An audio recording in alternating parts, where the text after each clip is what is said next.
되고 되는 거였지? 되는 것 같아요. 네. 그, 뭐, 현재 네트워크가 사용하는 거 이제 포워드, 백워드를 사용해서 백프로퍼게이션으로 학습을 하는 네트워크, 딥러닝 학습을 하잖아요. 근데 이거를 당장 대체할 수 있는 건 아니지만 어느 정도 가능성이 있을 수 있다라는 걸 보여주고 싶어서 만든 약간 서베이 논문 비슷한 논문입니다. 그래서 이제 힌트는 forward 알고리즘을 소개하는데요. 그래서 some preliminary investigations라는 논문, 약간 좀 되게 간략하게 약간 워크샵, 정식 논문 형식은 아니고 되게 정말 서베이 같이 만든 논문을 이 아카이브에 업로드를 했는데요. 네, 우선 먼저 현재 기존의 백프로퍼게이션의 문제가 무엇이냐라는 걸 먼저 얘기하는데요.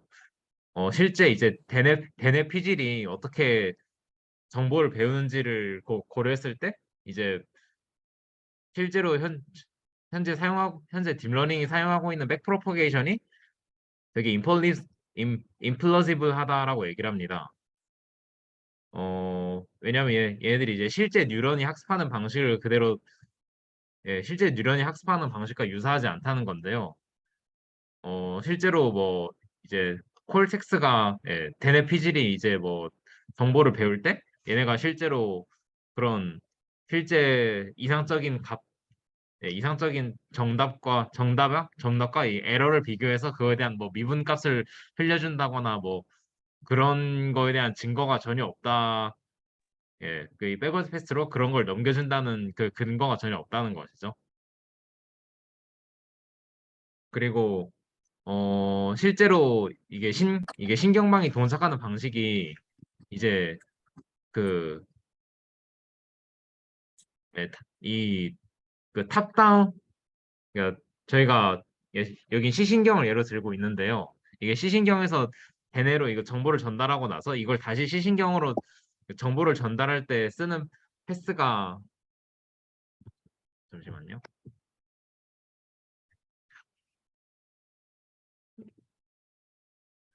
아, 죄송합니다. 잠시만. 이게 꺼져가지고.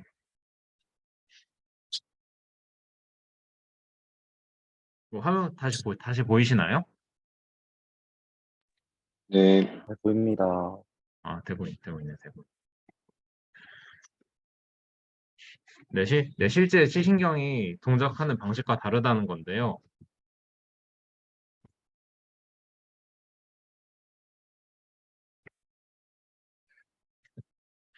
네, 그래서 이제 기존에 있던 백프롭의 한계에 대해서 소개를 하는데, 어, 우선 가장 먼저 백프롭의 단점으로 소개하는 것 중에 하나가 이제 그 정확한 이 미분값을 계산하기 위해서는 이 네트워크 전체에 대해서 완전히 알고 있어야 된다는 겁니다. 그 말은 이제 네트워크가 화이트 박스가 돼야 된다는 거죠. 근데 그래서 이게 만약에 우리가 네트워크에 블랙박스를 삽입을 한다면, 포워드 패스에 블랙박스를 삽입을 한다면 이제 그 중간에 뭐 웨이트 정보나 미분 값이나 그런 게 아예 없어지기 때문에 이제 그 모델이 디퍼렌셔블하지 않아게 블랙박스가 조금이라도 있으면 모델이 디퍼렌셔블하지 않아서 이거에 대해서 대처를 할 수가 없다고 얘기를 하고 있고요. 그리고 이게 실제로 이 모델 안에 블랙박스가 있을 때 이거를 네트워크를 다시 복구하는 거에 대한 연구가 딥러닝에 있거든요. 그런데 이게 그 연구들이 리인포스먼트 러닝 베이스로 이걸 하고 있는데 이게 실제로 그 되게 다양한 한계점이 존재하는데 그중 하나로는 이제 그 되게 이 리인포스먼트 러닝 자체의 특성 때문인지 네트워크를 구했을 때 그 네트워크의 가능한 경우의 수에 대한 그 베리에이션이 너무 크다고 합니다. 어쨌든 뭐 부정확하다는 의미겠죠.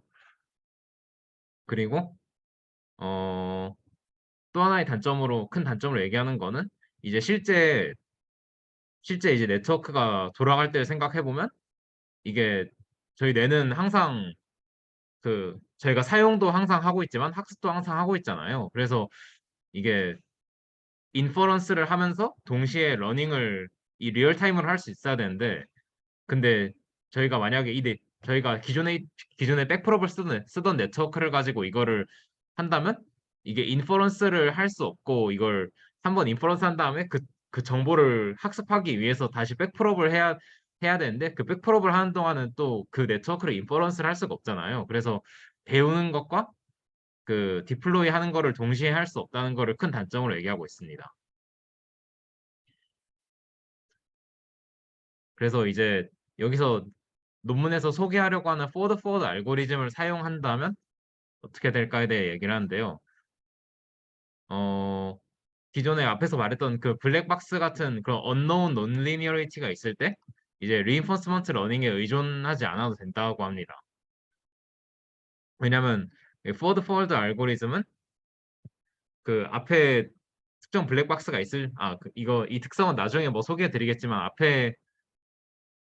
앞에서 어떤 입력이 어떤 논리니어리티를 사용해서 들어왔는지 그런 거에 대해서 상관없이 해당 레이어의 논리지를 바로 학습할 수 있기 때문입니다.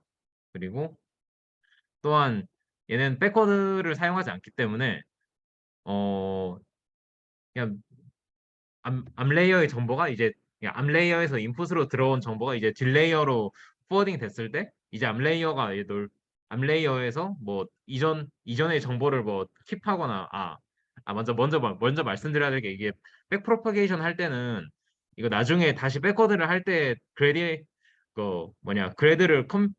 컴퓨테이 그러니까 그 미분 값을 다시 계산하기 위해서 이거를 앞에 포워드 할 때 가지고 있던 정보를 다시 복구를 해야 돼가지고 이게 또 메모리를 차지하기도 하고 이 정보를 그 가지고 있어야 되는 것 때문에 그 포워딩을 다시 못 하는 거거든요. 근데 여기서는 그 앞에서 포워딩했던 정보를 다시 가지고 있을 필요가 없기 때문에 이거를 파이프라이닝을 사용을 할 수 있습니다.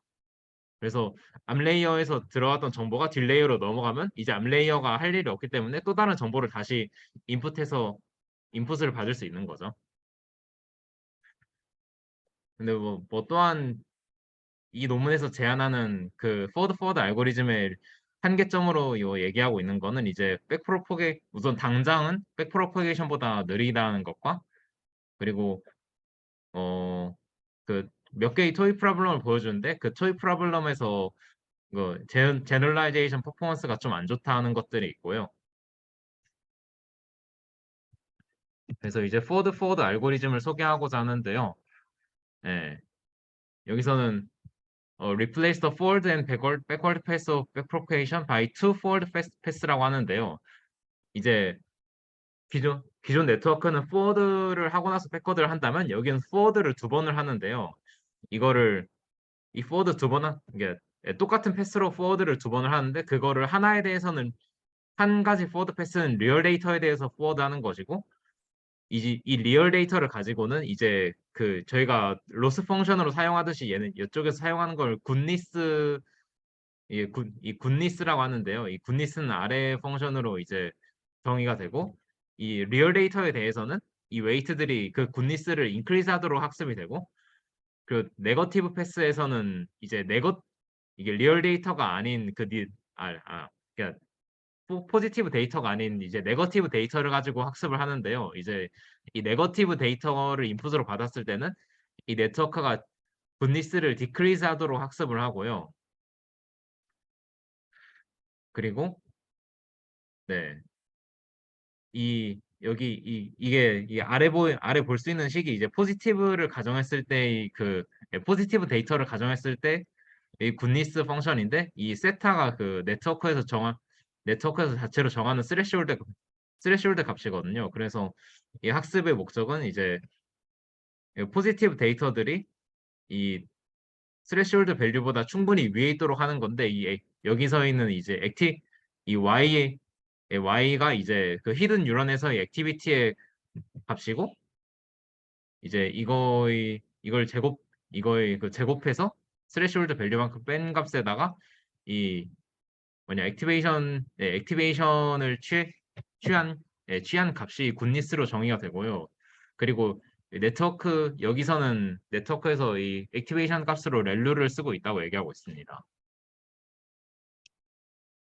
조금 더 자세히 알아보자면 이제 백프로포게이션 같은 경우는 이제 그 약간 그림으로 보여드리자면 이제 이게 히든 레이어가 하나뿐인 네트워크를 이제 간단히 예시로 들면 이제 포워드를 하고 나서 이 마지막 단에서 로스를 계산해서 이걸 백워드로 넘겨주는 방식인데 이제 포워드 알고리즘은 하나를 넘겨주면서 여기 자체에서 이 레이어 딱 하나 자체에서 학습을 진행하고 또 이걸 넘겨준 정보를 인풋을 받아서 얘도 앞뒤 레이어를 고려하지 않고 이 레이어 자체에서 학습을 진행하고요. 여기도 네, 이런 식으로 각각 레이어가 따로 그리디하게 학습이 됩니다.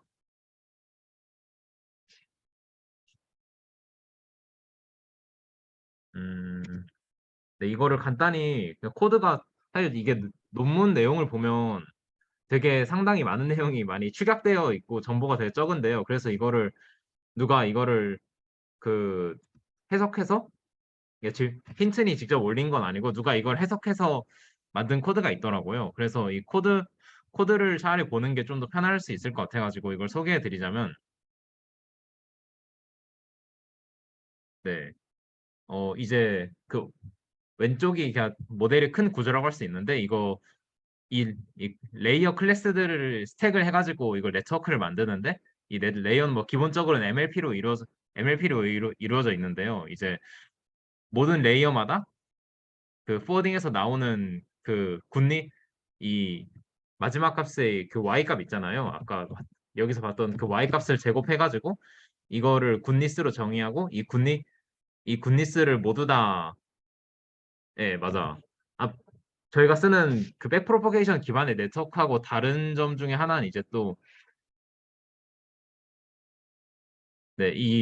저희는 마지막에 그 모든 레이블들의 최종 레이블의 그 클래스 수에 해당하는 그 레이블을 이거를 소프트렉스를 취해가지고 그 중에 가장 높은 값을 뽑잖아요. 근데 여기에서는 이게 좀 많이 달라요. 어, 여기 보면 가장 큰 포문이 이제 레인지 10이 이게 그 엠리스트를 돌린 코드인데 이제 각각 레이블들에 대해서 뭐 0번 레이블에 대해서 네트워크 전체의 굿니스를 더하고 굿니스의 합을 더하고 또뭐 레이블 1번에 대해서 네트워크 전체의 레이어들이 그 굿니스의 합을 더하고 이런 식으로 모든 레이블들을 번갈아가면서 다 포문을 돌려서 굿니스를 계산한 다음에 이 굿니스가 가장 높은 레이블을 리턴하는 식으로 이 정답값을 유출을 하거든요. 그래서 이걸 모든 레이블마다 이거를 사실 이거 포워딩을 해야 되는 것도 다르고 그리고 그 또 굿니스를 가장 마지막에 소프트맥스 아웃풋이 아닌 모든 액티베이션 값을 모든 액티베이션에 모든 액티베이션에서의 굿니스를 더해준다는 것도 다릅니다. 그러면 그리고 이거는 그 아예 블랙박스 네트워크 모델이 안 포워딩하는 되는 거 부분을 아닌가? 보면 이제 여기는 간단한데요. 아까 포지티브 샘플과 네거티브 샘플이 있다고 말씀을 드렸잖아요. 이제 이거를 이거는 더해서 아까 식에서 나왔던 거 그대로 네 여기서 엑스포즈가 이제 포지티브 샘플이고 엑스 어? 질문이 안 들렸는데 아, 아, 들리니? 교수님한테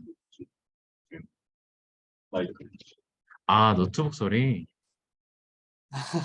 들리니? 네. 네, 들립니다. 그러면 이 모델 자체는 그러면 그냥 블랙박스 모델은 절대 안 되는 거네? 그냥 뭐 모델 네트워크를 알아야지만 굿니스를 계산하니까 인풋 아웃풋 놓고 블랙박스로 놓고 하는 게 아니고 그 네트워크를 정확하게 알아야지 굿니스를 계산하는 거잖아. 액티베이션이 뭐가 뉴런이 몇 개 있고 뭐 이런 걸 다 알아야지 계산되는 거잖아. 네, 그건 맞습니다.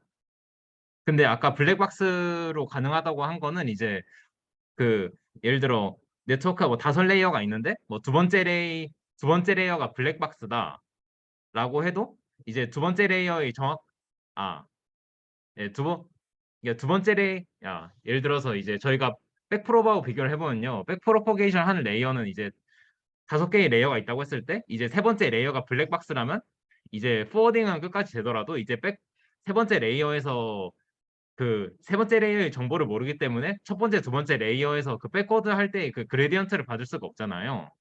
응? 근데 얘네는 모든 레이어가 각자 자기 이게 세퍼레이트 된 상태로 각자 자기 분리스를 계산을 하기 때문에 인풋이랑 아웃풋 정보만 있으면 계산을 할 수 있어가지고 만약에 세 번째 레이어에 블랙박스가 있다고 해도 첫 번째 레이어랑 두 번째 레이어를 트레인하는 데는 문제가 없다는 거죠. 오케이. 네. 그리고 네네 맞아 혹시 저희가 그 마이크가 저희가 마이크만 대고 그 스피커가 그러니까 이거 저희가 질문을 못 듣고 있어서 혹시 또 다른 질문이 혹시 있었나요?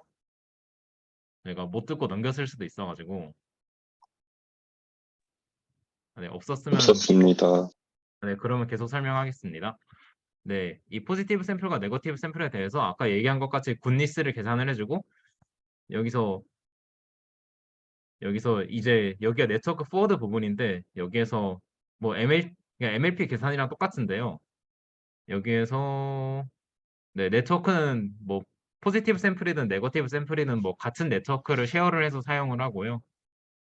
그래서 되게 이렇게 간단히 구성이 돼 있고 이제 포지티브 샘플과 네거티브 샘플을 구성하는 방식도 상당히 특이한데요. 이제 여기 오버레이 Y on X라고 돼 있잖아요. 이 부분이 이제 샘플을 만드는 부분인데 이 부분을 또 설명을 해야 될 것 같은데 이제 그림으로만 간단히 본다면 이제 그 포지티브 샘플은 그러니까 여기서 엠리스트가 이게 28 28 28 28 이미지인데 여기에서 첫 번째 이게 레이블이 10개다 하면은 첫 번째 10개의 픽셀 값을 이런 원핫 벡터로 아예 대체를 해버립니다. 그러니까 실제로 사용되는 이미지 이걸 이미지에만 하는 게 아니라 중간에 인터미디어트 피처에서도 이 작업을 하거든요. 그냥 앞에 10개의 픽셀을 그냥 그 클래스 원핫 벡터들로 아예 리플레이스를 해서 사용을 하는데요. 근데 이게 그 클래스 원핫 벡터가 실제 내가 지금 사용하고자 하는 이미지랑 이게 매치가 된다면 포지티브 샘플이고 이게 네거티브 샘플은 이 현재 오란 숫자인데 이거를 랜덤하게 다른 숫자를 부여해가지고 여기에 y 랜드라고 돼 있죠. 이 랜덤하게 다른 숫자를 부여를 한 거를 그 레이블과 이미지가 매치가 되지 않는 거를 이제 네거티브 샘플이라고 해서 학습을 진행을 하고요. 그래서 이렇게 진행을 했을 때는 이제 이게 포워드의 슈퍼바이즈드 세팅인데 여기서는 60의 폭의 트레이닝을 했을 때 1.36%의 오차율을 보이고 있다고 얘기를 하고 있고요. 그리고 이걸 동일한 MLP 네트워크에 똑같은 세팅으로 사용했을 때는 약 20의 폭 만에 비슷한 성능에 도달한다고 얘기하고 있습니다. 제 그리고 질문이 있는데 네, 그 이게 웨이트 업데이트가 참 특이한 방법이잖아요. 혹시 이제 네. 힌턴께서 그 이 웨이트 업데이트 룰을 소개할 때 어떤 바이올로지컬한 에비던스가 있다든지 뭐 그런 설명을 한 적이 있나요?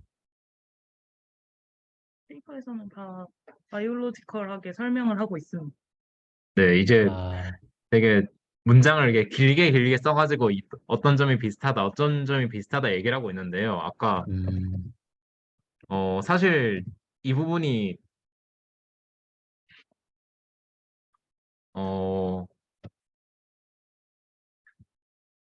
혹시 이건 그 사실 논문을 보는 게 이거 낫다. 설명할 때, 네, 설명할 때 혹시 시냅틱 플라스티시 룰 얘기가 혹시 나왔나요? 아니요, 그런 얘기는 나오지 않았습니다. 아, 그래요? 알겠습니다. 사실 여기에서 앞부분에서 설명할 때 이게 힌튼 교수님, 힌튼이래. 네, 힌튼 교수님 설명할 때 이게 이게 뭐 포워드랑 백워드가 패스가 따로 있는 게 아니라 실제로는 뭐 콜텍스 부분에서 이제 그 룹을 형성을 한다고 하더라고요. 근데 네, 사실 이 맞아요. 부분이 제가 영어를 그렇게 못한다고 생각하지 않지만 이게 무슨 말인지 잘 약간 안 와닿아가지고 이게 번역을 돌려도 음, 좀 애매하더라고요. 아, 근데 이게 아마 그 자기 여기 자신이랑 연결된 회로가 있는데 그거 얘기하는 것 같아요. 네 저도 원래, 네. 실 데네피질 안에 들어가서 그 6번 정도의 여섯 번 정도의 룹을 형성을 한다고 하는데 아마 그 룹을 형성을 한다는 말이 여기서 이 자체에서 이 레이어마다 각각 자기 스스로 그 학습을 하는 부분을 룹을 형성을 한다고 예, 이 부분이 이제 룩을 형성하는 거랑 그 비율을 해가지고 네트워크를 디자인하는 게 아닌가 싶습니다. 그리고 네. 페이퍼에서 보면은 백프로파게이션의 단점이나 이 알고리즘에 대해서 다 바이올로지컬한 설명들이 많은데 지금 아, 그래요? 페이퍼는 어, 딥러닝 측에서만 이제 알고리즘을 설명해서 그런 것 같은데 만약에 그런 거에 관심이 있으면 페이퍼 읽어보시면 좋을 것 같아요. 네, 이게 네, 알겠습니다. 그거에 대한 것만 되게 감사합니다. 몇 문단씩 길게 다 늘려서 넣어놔가지고요. 음. 예, 자, 그냥 알고리즘만 보면 되게 간단한데 그냥 네, 이게 그러니까 파저티브 샘플에 대해서는 모든 히든 웨이트들의 매그니튜드를 키우는 그런 쪽으로 학습하는 거고 네, 네거티브 샘플에 대해서는 다 그거를 줄이는 쪽으로 학습을 하는 거잖아. 네, 맞습니다. 근데 그 파저티브 네거티브는 어떻게 정하는 거야? 여기 이제 지금 설명할 테지만. 아, 네, 방금 말씀드렸듯이 그냥 어떤 샘플에 대해서 이 레이블들을 현재 이미지의 클래스와 똑같이 부여하면 포지티브 샘플이고 이거를 다르게 부여하면 네거티브 샘플입니다. 그러니까 그냥 그런 인코딩 방법을 쓴 거다라는 얘기지. 네, 네, 맞습니다. 음, 네, 이것도 현재는 그 인풋 이미지에 대해서만 이렇게 보이는데 이게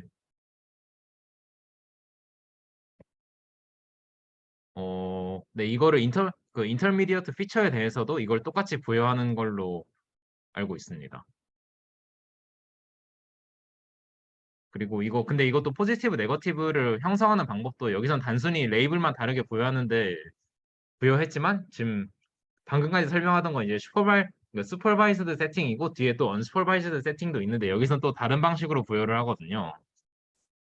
네, 그래서 혹시 더 질문이 없으시면 언슈퍼바이즈드 세팅으로 넘어가도 될까요? 네, 네, 그럼 넘어가도록 좋습니다. 하겠습니다. 이제 그 포워드 네트워크의 이제 언슈퍼바이즈드 세팅인데요. 이제 여기선 콘트레스티브 러닝과 같이 학습을 하는데요.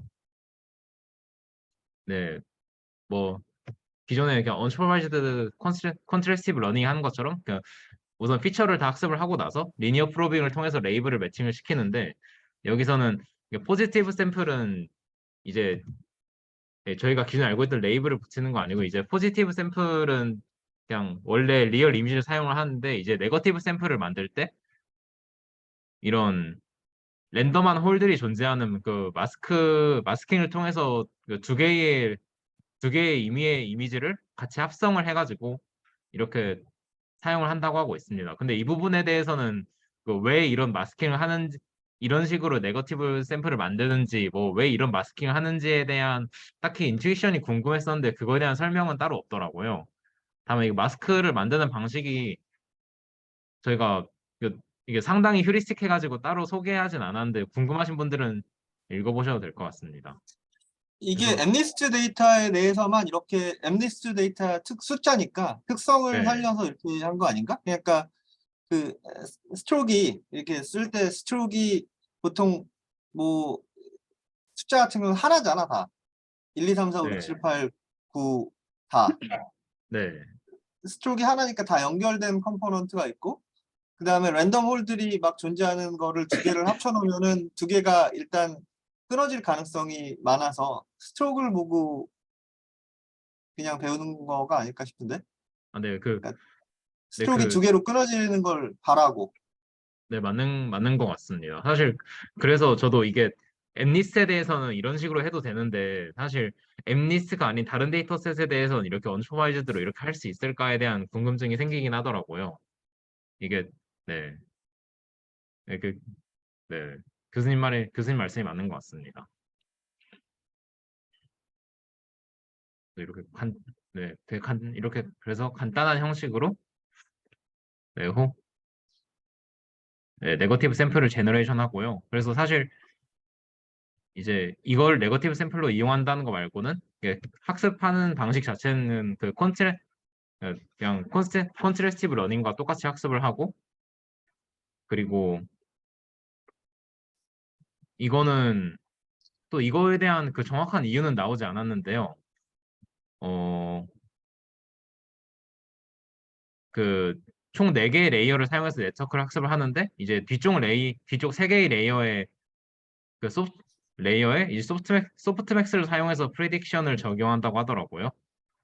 그래서 이걸로 엠니스트를 60의 폭을 학습했을 때 1.16%의 오차가 난다고 얘기를 하고 있습니다.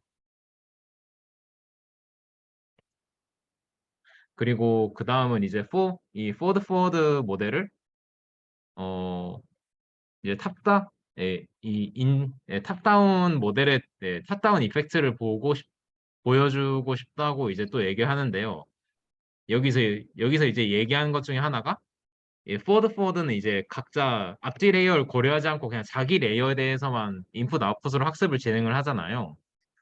근데 여기서 얘기하는 큰 단점이 백프로퍼게이션 네트워크에 비교해서 얘기하는 단점이 이제 백프로퍼게이션 네트워크는 그 위에 탑 레이어들에서 배운 정보를 이제 백프로퍼게이션을 통해서 그 바텀 레이어에 정보를 넘겨주니까 서로 레이어들끼리 정보를 주고받는 역할을 하는 게 있는데 이 포워드는 그거를 할 수 없다는 단점을 가지고 있다고 얘기를 하면서 이거를 극복하기 위해서 또 어떤 실험을 구상을 하는데요. 원래 정적인 이미지를 원래 싱글 이미지를 인풋으로 봤던 그 구조를 좀 이렇게 바꿔버리는데 이거를 정적인 동영상처럼 취급을 해가지고 이 똑같은 이미지를 여러 번을 포워딩을 하게 됩니다. 그래서 이 포워드 네트워크로 구성된 이 멀티레이어 리커런트 뉴럴 네트워크로 만들어서 이걸 실험을 하는데요. 이렇게 완전히 제대로 이 브랜치들이 연결된 스텝을 하나의 그 싱크로너스한 스텝으로 가정했을 때 이거를 총 8개의 싱크로너스 스텝이 만들어지도록 이거를 여러 번 포워딩을 시켜서 학습을 하는데 여기에선 이제 포워드 할 때의 정보만 받는 게 아니라 이제 이전 이제 예를 들어 세 번째 똑같은 이미지를 포워딩 했을 때는 이제 이전에 이전에 두 번째 레이어의 정보가 다시 세 번째 레이어의 인풋으로 같이 들어가는 식으로 이렇게 구성을 했다고 하는데요. 근데 사실 이 부분에 대해서도 이게 이 사실 여기 이 리커런트 네트워크가 이 논문에서 제안한 구조는 아니고 힌튼이 또다시 이전에 2021년에 제안한 논문이 따로 있더라고요. 근데 이거를 실제로 어떻게 포워드에서 이 이전 레이어의 인풋을 받게 되는 이 구조를 어떻게 구현했는지에 대해선 디테일한 설명은 하고 있진 않습니다. 근데 이 네트워크를 사용해서 이렇게 학습을 했을 때는 1.31%의 에러 레이트를 보여주고 있다고 얘기를 하고 있고요. 사실 백프로브의 탑 레이어의 정보를 이전 레이어에 사용할 수 있는 거를 뭐 극복하기 위해서 이걸 했다고 하기에는 딱히 눈에 보이는 두드러진 성능 향상이 있는 건 아니더라고요. 근데 뭐 이런 걸 근데 뭐 이렇게 하나의 이미지를 이렇게 동영상 취급을 해가지고 이런 식으로 할 수 있는 것 자체를 좀 소개하고 싶어서 넣어준 게 아닌가 생각을 하고 있습니다. 네. 여기까지 질문 있으신가요?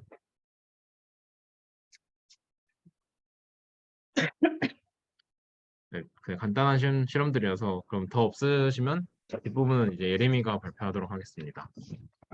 네, 이제 엑스페리먼트 소개해 드릴 건데, 페이퍼에서 엑스페리먼트가 정말 하나밖에 없더라고요. 이 사이퍼10 예시에서 한 실험인데, 간단하게 한번 보시면 좋을 것 같습니다. 먼저 그냥 간단하게 이 데이터셋에 대해서 소개해 드리면, 다들 아시다시피 32 x 32 사이즈로 그 3개의 컬러 채널을 가지고 있는 3072 차원의 그 데이터셋이고, 5만 장의 트레이닝 이미지가 있고, 그리고 그 배경이 이렇게 다양하기 때문에 그 제한된 그 트레이닝 데이터로는 모델링이 잘 안 되는 것을 보실 수 있고, 그리고 실험에서 보면은 2-3개의 그 레이어로만 실험을 했는데, 그랬을 경우에 백프로퍼게이션으로 학습을 했을 때는 오버피팅 되는 것을 보실 수 있습니다.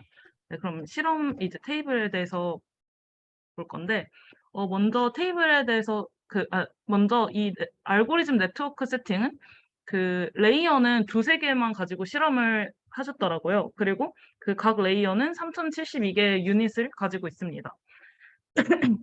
그래서 러닝 프로시저를 보면 여기 BP는 백프로퍼게이션일 거고 이 FF는 여기 알고리즘이고, 그리고 여기서 보셔야 할 게 여기 미니마이즈 하는 거랑 맥시마이즈 하는 건데, 앞서서 그 메서드 설명할 때는 그 퍼스티브 케이스에서는 그 굿니스 펑션인 그 스케일드 액티비티를 맥시마이즈 한다고 했잖아요. 그런데 이 실험에서는 미니마이즈 하는 실험을 또 했는데, 페이퍼에서는 미니마이즈 이시라고 나와가지고 저랑 성우 오빠랑 이게 무슨 말을 하는 건지에 대해서 얘기를 해봤는데, 첫 번째로 생각해봤던 거는 이 메서드를 아예 반대로 그 학습을 해서 원래는 그 굿니스 펑션이 제일 높은 걸 찾았다면 반대로 제일 낮은 거를 찾는 케이스인가라고 한번 생각을 해봤고, 두 번째 케이스는 퍼스티브 케이스에 대해서는 죄송합니다. 퍼스티브 케이스에 대해서는 그 스레시홀드보다 커야 했잖아요. 그런데 이때 맥시마이즈 한다는 거는 그 기준값을 넘어서 계속해서 최대화를 시키는 거고, 미니마이즈라는 거는 그 스레시홀드를 보다는 커야 하지만 그 굿니스 펑션을 최소화하는, 그러니까 결국엔 그 기준값으로 수렴하는 방식으로 학습을 하는 것이 아닌가라는 생각을 했는데, 뭔가 두 번째의 그 가설이 맞는 것 같아서 그렇게 생각하시면 좋을 것 같습니다. 네, 그 다음으로 테스팅 프로시저는 Compute Goodness for Every Label은 아까 설명한 것처럼 Supervised Task라고 생각하시면 될 거고, 원패스 소프트맥스는 Unsupervised Case라고 생각하시고 이 테이블을 보시면 이해하기 편하실 것 같습니다. 네, 그래서 이 테이블을 이제 보면은 먼저 백프로파게이션의 경우에서는 트레이닝 에러가 거의 0이나 2 정도로 완전히 오버피팅 되는 것을 보실 수 있고, 그리고 이제 또 그래서 이제 테스트 에러 레이스를 보면은 백프로파게이션이랑 여기서 제시한 이 FF 알고리즘이랑 큰 차이가 없는 것을 확인하실 수 있습니다. 그리고 그 힌튼 교수님께서는 레이어가 아무리 추가되어도 비슷할 것이다라고 말씀을 하셨는데, 이 엑스페리먼트에서만 봤을 때는 그 층이 두 개일 때랑 세 개일 때만 하셔서 이 한 개 추가되었을 때의 케이스를 말씀하시는 것 같습니다. 네. 네. 이렇게 그냥 결과적으로 보면은 전반적으로 백프로파게이션의 성능이 좀 더 좋지만 테스트 에러 레이스를 봤을 때는 이 FF 알고리즘도 뒤떨어지지 않는다. 그러니까 결국에 이 알고리즘의 어떤 그냥 가능성 정도를 보여줬다. 가능성을 보여줬다는 정도만 이렇게 이해를 하시면 될 것 같습니다. 이게 비슷한 성능을 내지만 오버피팅은 되지 않는다는 것도 음. 네, 얘기를 하고 있는 것 같습니다. 네, 그래서 실험이 조금 부족한 것 같아서 찾아보다가 보니까 아까 말씀하신 것처럼 힌튼 교수님께서 따로 코드를 공개하지 않았는데, 이거에 대해서 그 네뷸리의 CTO인 그 분이 그 코드를 구현하시고, 그리고 이 백프로퍼게이션이랑 FF 알고리즘을 비교하는 실험을 해보았다고 해요. 사실 여기서 계속 말하는 강점이 메모리를 적게 쓸 수 있다는 건데 그런 실험이 없었거든요. 그런데 이 분께서 코드를 구현하시고 이런 실험을 했다고 하는데, 이거를 한번 보시면 먼저 다 전반적으로 그 레이어가 늘어남에 따라서 메모리는 많이 쓰는 것을 볼 수 있는데, 어, 상대적으로 백프로파게이션이 그 메모리를 많이 쓰는 거에 비해서 그 베이스 FF, 그러니까 베이스 FF는 그냥 정말 FF 알고리즘만 있는 거인데, 그거는 상대적으로 덜 증가하는 것을 보실 수 있었습니다. 그리고 또 볼만한 거는 20 레이어를 기점으로 FF가 더 많은 메모리를 사용하는 것을 볼 수 있고, 그래서 그 얇은 모델에 대해서는 FF 알고리즘이 아직 그 메모리를 더 많이 쓰는 것을 확인하실 수 있습니다. 그리고 또 하나 볼 거는 아까 마지막에 리커런트 FF 모델을 하나 제안을 했었는데, 그 모델에 대해서는 사실 그게 주황색이고 초록색이 백프로파게이션인데 이 둘을 비교하면 사실 엄청나게 그런 메모리 이점이 없는 것을 확인하실 수 있습니다. 그리고 그 논문에서는 뭐 contrastive learning 테크닉이라고 이랑과 비교를 하고 뭐 하드웨어나 컴퓨테이션에 대해서도 말을 했는데 자세한 거는 이거를 읽어보시면 좋을 것 같습니다. 왜냐하면 이게 뭔가 논문이라기보다 정말 페이퍼 드래프트 같은 느낌이어서 한번 그냥 편안하게 읽어보시면 좋을 것 같습니다. 그래서 마지막으로 백프로파게이션이랑 이 알고리즘을 비교해보면 FF는 각 층에서 이제 바로바로 포지티브랑 네거티브 패스해서 그 값들을 비교해서 바로바로 학습할 수 있는 그런 로컬 트레이닝이 가능하다는 점, 그리고 백프로파게이션에서는 액티베이션들을 다 저장해야 했는데 그렇지 않아도 돼서 메모리를 덜 쓸 수 있다는 점, 그리고 레이어마다 계산해서 웨이트를 업데이트할 수 있기 때문에 더 빠르게 웨이트 업데이트가 가능하다는 점에 장점이 있다고 말을 할 수 있을 것 같습니다. 그리고 그 힌튼 교수님께서는 뭐 네거티브 샘플을 만드는 방법이나 굿니스 펑션이나 뭐 액티베이션 펑션 등 되게 간단한 간단하게 구현한 것만 사용했기 때문에 앞으로 뭐 더 발전 가능성이 무궁무진할 것이다라고 얘기를 하고 있습니다.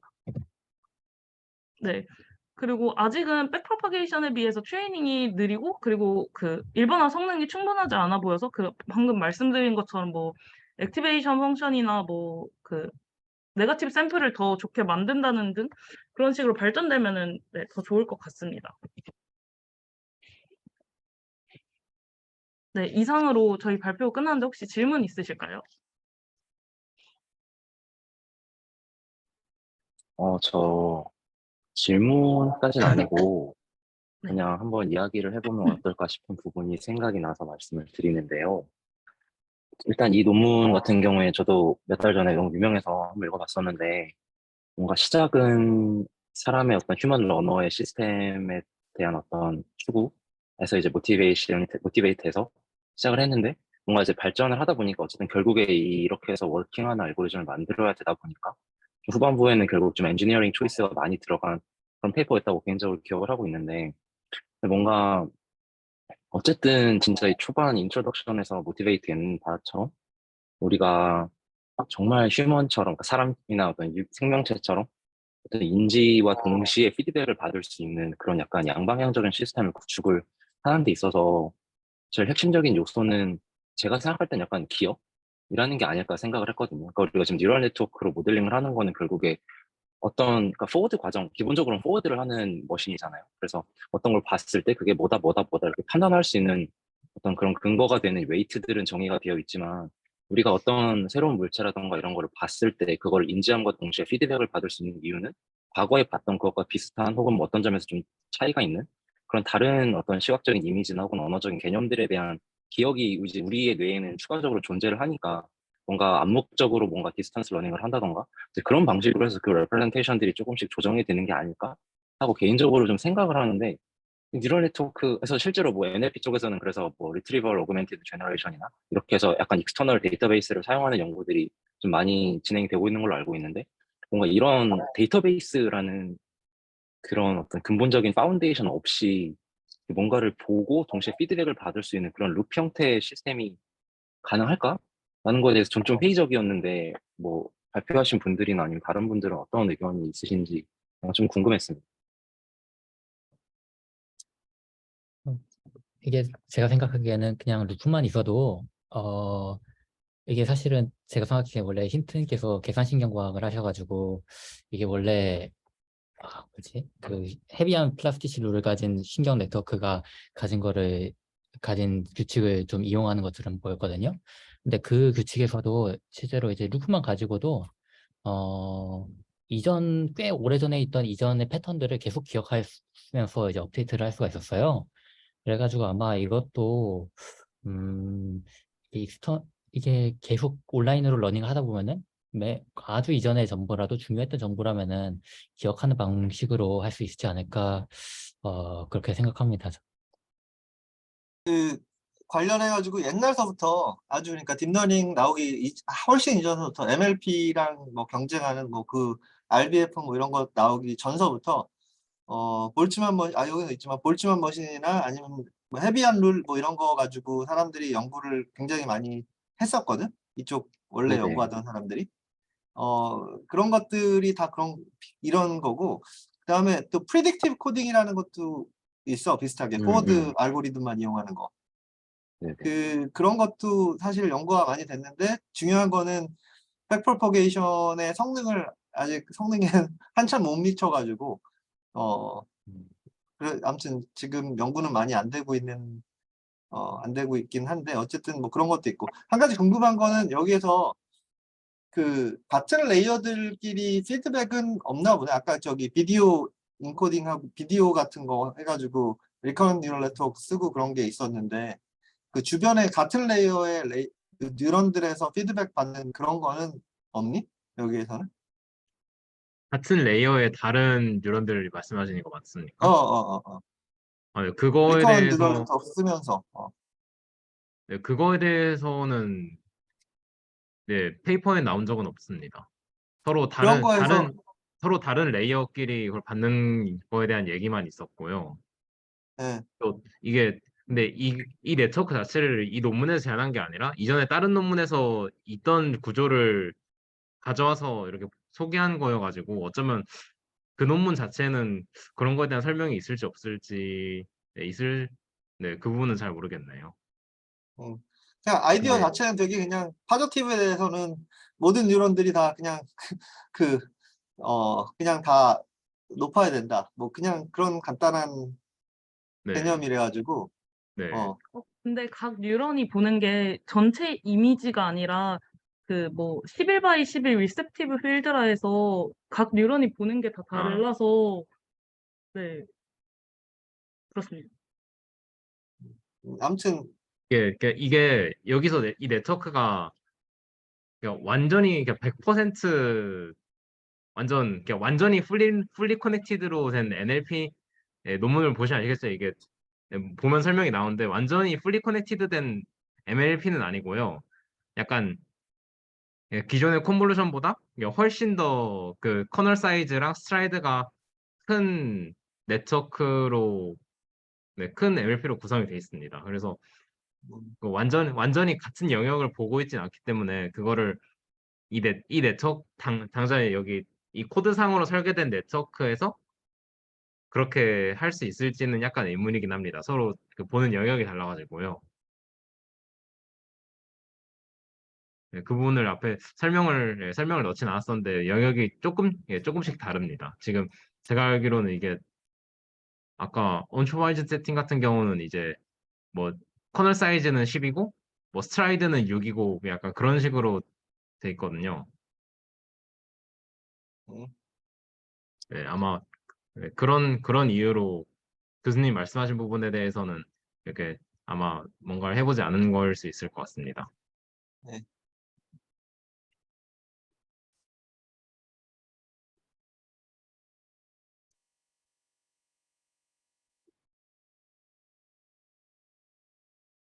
뭐 또 다른 질문이나 뭐 이런 거 있으면 하고, 없으면 맞춰도 될 것 같은데, 아닌가? 그럼 여기까지 하도록 하겠습니다. 네, 수고했습니다. 예.